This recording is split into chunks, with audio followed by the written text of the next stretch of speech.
Ну, в первую очередь надо сказать, что вопрос апартаментов, он сегодня в таком виде у нас, да, обсуждается. Это уже старый вопрос, вопрос продажи недвижимости иностранцам. Он уже у нас в повестке там с разной степенью активности поднимается уже последние, наверное, лет 15, если не 20. Тут важно сказать, что вопрос апартаментов, продажи недвижимости, здесь я знак равенства ставлю, это вопрос в первую очередь вопрос безопасности Республики Абхазия и его народа. Мы прекрасно знаем, и мы знаем, и наши друзья знают, и наши недруги знают, что у нас очень сложная демографическая ситуация. Да? Там много этому причин, да? Там и Кавказская война, и заселение Абхазии грузинами в период Сталина-Берия, и война, которая огромное количество, да, забрала наших самых, да, молодых людей. Там средний возраст погибшего у нас на войне 22 года. То есть все это и послевоенная сложная ситуация, да, конечно, не могла не отразиться на нашей демографии. И сегодня вопрос апартаментов — это же вопрос заселения Абхазии. Он так или иначе, мы в первую очередь должны говорить об этом. Лоббисты этого вопроса делают акценты исключительно на экономике, я к этому тоже вернусь, то есть там тоже с математикой большие проблемы. Но это в первую очередь наш внутренний абхазский вопрос, да, который и такая реакция бурная в обществе, жестко негативная по отношению к этому закону, потому что люди четко осознают риски, да, которые будут в результате принятия этого закона, да, народ свои какие-то коренные базовые интересы осознает, и поэтому сегодня такая реакция. Любое брожение, да, в государстве, да, когда существуют какие-то конфликтные вопросы, конечно же, и провоцирует, и в том числе наших недругов, да, этой ситуации как-то воспользоваться, да, какие-то свои там политические очки при этом набивать. Что характерно в грузинском медиапространстве, да, сейчас много обсуждают этот вопрос, и часто в таком контексте, что принятие закона об апартаментах это будет для грузин возможностью, да, вернуться обратно в Абхазию. То есть они любую ищут возможность, да, чтобы восстановить свои потерянные позиции, там, в первую очередь, которые грузины потеряли в результате войны. Абхазия стала независимым государством. Мы знаем, что их одна из главных целей грузинского государства — это восстановление так называемой территориальной целостности. Они любую нашу возможность, любые наши внутренние конфликты, конечно же, будут использовать, да, в своих интересах. Не хочу сказать, что это нормально, но мы должны быть готовы ко всему. И в обществе сейчас есть, ну, консенсус, полное понимание того, что этот вопрос для нас вреден. И, конечно же, наши недруги будут пытаться использовать эту ситуацию, да, чтобы и наши отношения с Россией испортить. Но я еще раз повторю, что это сугубо наш внутренний вопрос, вопрос демографии. Мы не тот народ, да, у нас нету таких шовинистических настроений, да, как мы знаем, как в Грузии. Да. Поэтому мы всем рады, мы гостеприимный народ, миллионы человек в Абхазию приезжают и возвращаются в Абхазию. То есть использовать этот фактор, я считаю, не получится его тогда использовать, потому что мы всем рады, всем гостям, но есть вопросы нашей безопасности, да, которые мы, конечно же, как народ, вопрос безопасности мы, конечно же, будем ставить там выше и вопросов экономики, там и других вопросов. Поэтому я считаю, что подобные спекуляции, да, и такие информационные спецоперации не принесут никакого, да, успеха. И важно тоже об этом говорить. И нельзя позволять эту ситуацию использовать, да, чтобы там, портить, чтобы там, наши отношения там, со стратегическим союзником, с Россией. Мы открытая страна, мы всем рады, к нам люди приезжают, и у нас никакого национального фактора после военной Абхазии, его нету даже. В этом смысле у нас намного спокойнее, чем даже в самой России. Про Грузию я не говорю, там у них свои проблемы, с которыми они не могут разобраться. Но сейчас все внимание, конечно же, людям, заинтересованным в Абхазии, да, и которые позитивно на Абхазию смотрят и негативно, конечно, вот сейчас связано с вопросом апартаментов. Хочу чуть немного расширенно сказать, почему вопрос апартаментов он такую реакцию в обществе вызвал. Нельзя этот вопрос, да, сегодня как повестке, да, как Аслан Джаня сегодня этот вопрос поставил, его рассматривать вне контекста всей той политики, которая сегодня проводится. Потому что к вопросу к закону апартаментов есть еще другие законы, да, которые лежат в парламенте. И я с уверенностью могу сказать, что они идут в связке. Да, их так не представляют, как связки. К примеру, к закону там в парламенте лежит в прошлом году отвергнутый депутатами законопроект о инвестиционной деятельности. Также в парламенте находится закон о признании судебных решений по экономическим делам, ну, Российской Федерации. И все вот эти законопроекты, их, конечно, надо рассматривать в комплексе, потому что они в комплексе да, будут действовать. К примеру, крупные инвесторы, да, по апартаментам, они, опираясь и на закон об инвестиционной деятельности, где практически они от всех видов налогов освобождены. То есть о какой экономической пользе можно говорить, если застройщик не будет платить налогов. И деньги, которые будут там крутиться в этой сфере, их абхазская экономика не увидит. Это и на основании закона, и по опыту тому, как сегодня это происходит, в основном сделки наше государство купли-продажи не видит, то есть деньги государства не видит. И, скорее всего, офисы продажи этих так называемых апартаментов, они будут находиться в России мимо нашей экономики. Также есть закон о признании судебных решений, то есть с помощью вот этого закона в российских судах инвесторы будут защищать свои интересы здесь, то есть будут приезжать с судебными решениями и здесь отстаивать свои интересы. То есть это очень такой комплексный вопрос, сложный вопрос, но важно сказать, что наши люди все прекрасно поняли, все увидели. То есть какое-то время обществу понадобилось, да, потихоньку, по крупицам, по действиям властей, по высказываниям там, нашего президента и его окружения. Уже люди сегодня имеют четкую и понятную картину того, что происходит. И вот эта вся активность, которая связана там, и с общением с депутатами, да, в округах, это первый опыт вот после войны, чтобы вот так люди активно свою позицию, да, отстаивали, чтобы люди вот так звали депутатов разговаривать, вот это впервые. Такого у нас никогда не было. И это говорит о том, что общество в какой-то степени проснулось, да, потому что уже какие-то коренные интересы абхазского народа сегодня, вот эта вся повестка, да, со стороны власти, по сути, она и народная, ее общество не воспринимает. То есть это там и важно отметить, все слои общества видят в этом угрозу. И я думаю, все это, протест будет нарастать, он неизбежен, если власть не откажется от вот этой своей пагубной и вредной для абхазского народа повестки. И у нас, если бы, к примеру, власть пыталась бы за 4 года, да, какие-то важные шаги делать в сторону народа, принимать законопроекты, где точно не было бы никаких разногласий, да, возможно, люди как-то по-другому смотрели бы, но доверия сегодня к власти нету. И если власть не идет в сторону народа и силой пытается протащить, да, какие-то документы, люди понимают, что это точно делается не в их интересах. Да, и реакция общества как бы это все подтверждает. Возможно, эта тема апартаментов, я уверен, она не пройдет, потому что общество уже очень так жестко заявляет, да, о своем неприятии. И мне хочется верить, что этот вопрос апартаментов нас приведет к обсуждению еще других важных вопросов. В первую очередь того вопроса, что ну, если самая главная угроза, которую помимо демографической, то что абхазский народ потеряет свою землю. То есть буквально в юридическом смысле мы окажемся без самых ценных наших земель. Сегодня у нас по Конституции земля это собственность народа, да, но это, к сожалению, только формальность.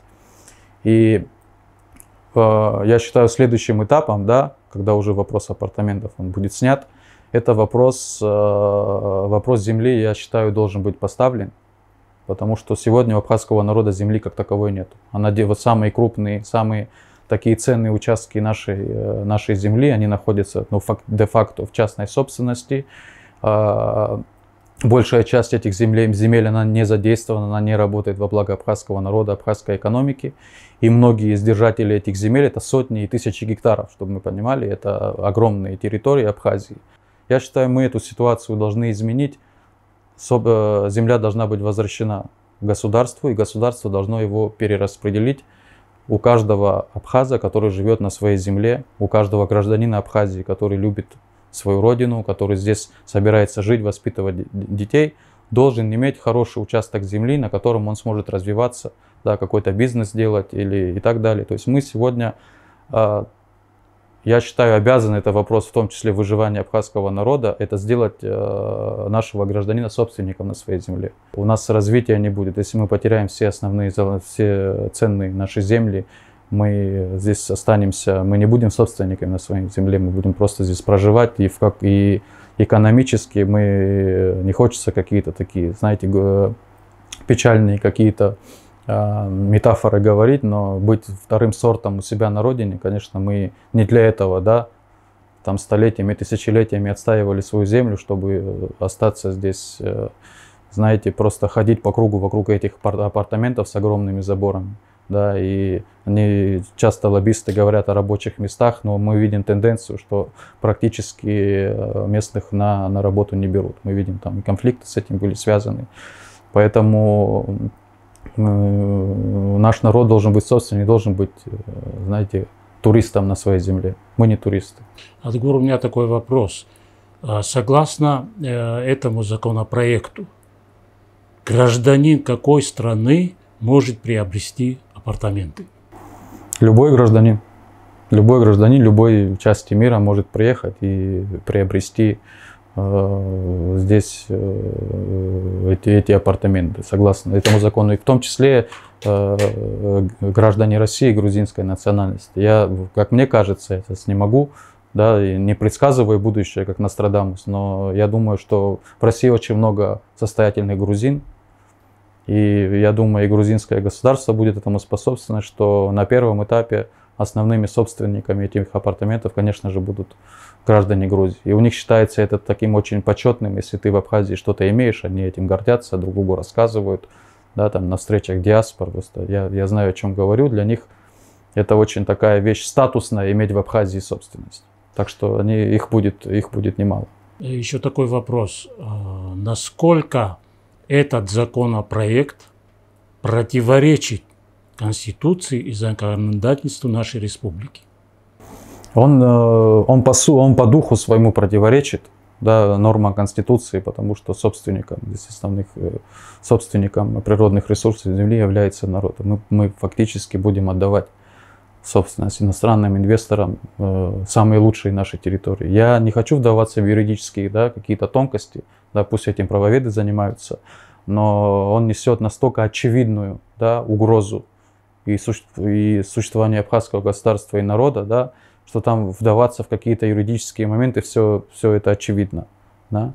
Может, там в каких-то других там законопроектах надо там правильно какие-то, да, букву закона соблюдать, но здесь все настолько очевидно. В 92-м году наше восстание против грузин, оно тоже там не соответствовало Конституции, которая там была в Советском Союзе там, и в Советской Республике Грузия. Но всем очевидно, если мы стоим перед лицом угрозы, мы должны на нее реагировать. Да, и мы много раз, абхазский народ показал, что он может отстаивать свои интересы, и не только с оружием в руках. И сегодня, как это происходит, да, люди своим словом, дело собираясь, абсолютно все проходит, да, в такой мирной обстановке, но люди так довольно уверенно защищают свои интересы без каких-то там лишних, да, проявлений эмоций, да, и агрессии. Агрессия, к сожалению, исходит вот сегодня. Вот ситуация, которая в Очимчирах была, я там тоже присутствовал. Да, агрессия исходит от действующей власти. Как эта ситуация, на твой взгляд, должна разрешиться? Особенно сейчас говорят вообще не только о том, чтобы отложить рассмотрение данного законопроекта, а речь идет о принятии закона о моратории. Вообще, на твой взгляд, вот как лучше всего разрешить данную проблему?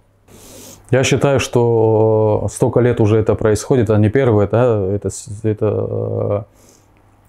и в 2016 году парламент принимал постановление, да, по поводу, тогда партия Айнар тоже, мы предлагали мораторий, тогда депутаты не проголосовали, но закон о продаже недвижимости был снят тогда с голосования. То есть Да, такое Соломоново решение принял парламент, но проблема в том, что вопрос он никуда не делся. И даже если сегодня его отложат, он рано или поздно опять станет. Поэтому я считаю, что мораторий сегодня это единственно верное, правильное решение, раз и навсегда поставить точку в этом вопросе. Чтобы она никогда не возникала, да, эта ситуация, потому что у нас там будет смена власти, она неизбежна, после нее будет смена власти. И рано или поздно этот вопрос, когда там какая-то будет подходящая, да, ситуация, рано или поздно, но есть риск того, что он будет поднят. Поэтому сегодня я считаю, мораторий даже можно не только мораторий, да, единственная формула. Я считаю, самое лучшее будет решение это внести подобный запрет в Конституцию.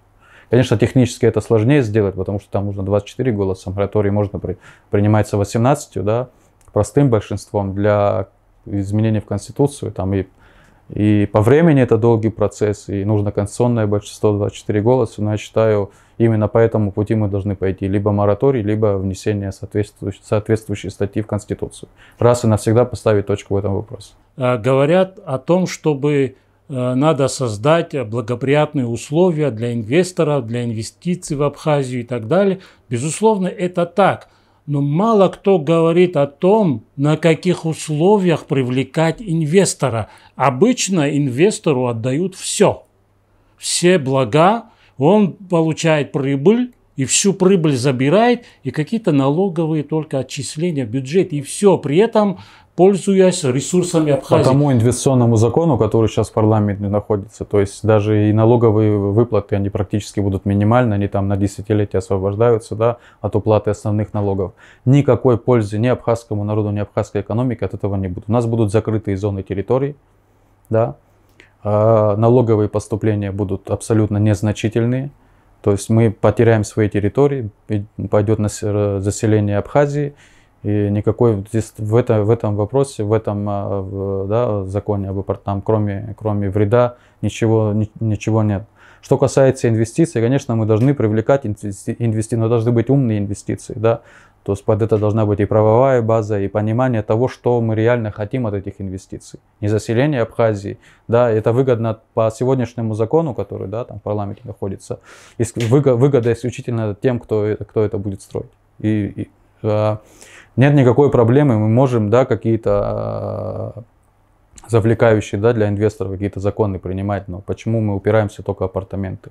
Нет проблемы, могут строить там на гостинице, можно строить в той же Восточной Абхазии. Почему никто не говорит о гостиницах? Это не бизнес, люди хорошие деньги зарабатывают. Да, в Гагре много гостиниц, да, там в таких более известных курортных, да, территориях, в Сочи. Почему именно апартаменты? Почему не говорят о гостиницах? Почему не говорят о производстве? Почему не говорят о сельском хозяйстве? Поэтому исключительно люди хотят, да, какие-то быстрые деньги, потому что гостиница это там бизнес, он и сложнее этот бизнес. Почему мы должны искать легкие пути там, для инвестора по-быстрому там, вернуть свои деньги и построить еще одно здание, да?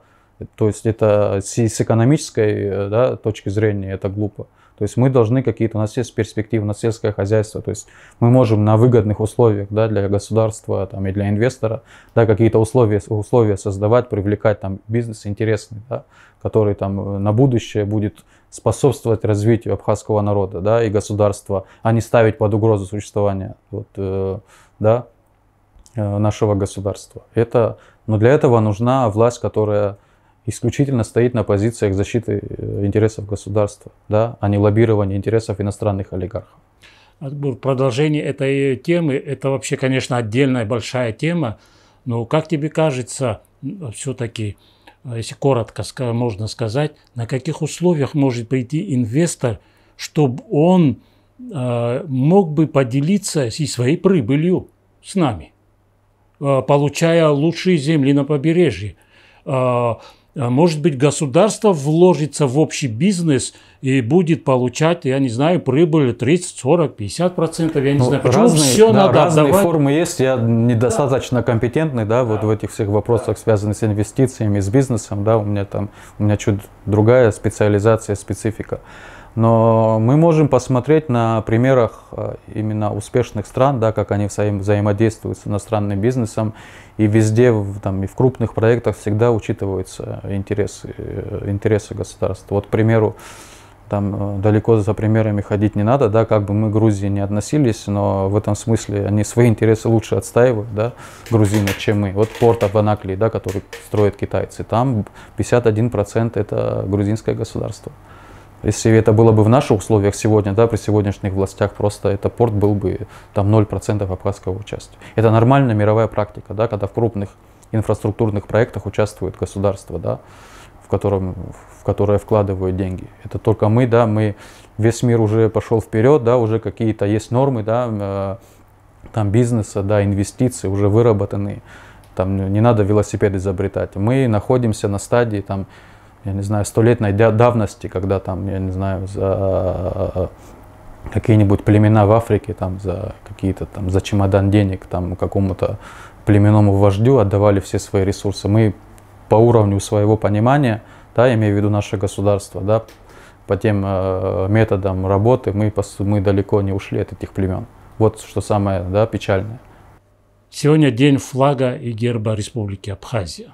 Я очень хорошо понял, в каких условиях в 1992 году, перед самым началом войны, эти символы были приняты. На твой взгляд, какое имело значение принятие герба и флага Республики Абхазия вот тогда для нас, для народа Республики Абхазия? Флаг — это не просто, да, красивый кусок ткани, да, который там развивается над нашими государственными, да, зданиями. Это в первую очередь символ той многолетней, многовековой борьбы абхазского народа, да, за свое государство, за свой народ. И переоценить, конечно, важность государственной символики, конечно, трудно. И очень важно нам не забывать, какие символы, да, и какие знаки заложены в наш флаг. И то, что у нас там на флаге 7 звезд, мы не должны забывать, что у нас 7 исторических земель в Абхазии, да. И сегодня с одним у нас, как говорит наш президент, спорная ситуация. Ни один гражданин Абхазии не считает, что Аибга спорная. Аибга — это наша территория, это наша земля, тысячелетиями была. И флаг очень важно, чтобы мы, когда на него смотрим, мы вспоминали, что это не просто так все нам дано было, нам никто ничего не подарил. Это мы очень много лет боролись и разными методами боролись. Кто-то пером боролся, кто-то кулаками боролся, кто-то с оружием в руках. И мы не должны забывать ту огромную жертву, которую наш народ, да, которая была не только в нашей войне 92-93 года, а и за столетия до этого. Потому что флаг — это очень важный символ. Символ нашей свободы, нашей независимости, нашей гордости, нашей чести. И твои пожелания в связи с этим праздником народу? Ну, к сожалению, вот сегодня праздничный день, но вот что в стране происходит. Мы, граждане Абхазии, мы все хотят жить мирно, спокойно, да, там заниматься своими делами, своими семьями. И, к сожалению, постоянно, если раньше нас извне будоражили, да, а сегодня у нас, к сожалению, там наши власти, которые настолько оторвались от народа, да, что его не понимают, его чаяния, его проблемы, его видение, да. И мне очень приятно, что люди на все вот эти спекуляции, на пропаганду, да, которая ведется, люди четко начали осознавать свои интересы. И я думаю, кто, если не мы, будем, да, простые граждане, будем защищать интересы своего государства. Поэтому в такой праздничный день мне приятно видеть, что наши люди уже сегодня, мне очень не нравится слово электорат, да, в который нас хотят превратить, да, в такие, да, бездумные машины, которые просто ходят на выборы там, раз в 5 лет и бросают бумажку в урну, что мы сегодня общество, что мы сегодня народ, который четко осознает свои интересы и готовы их защищать.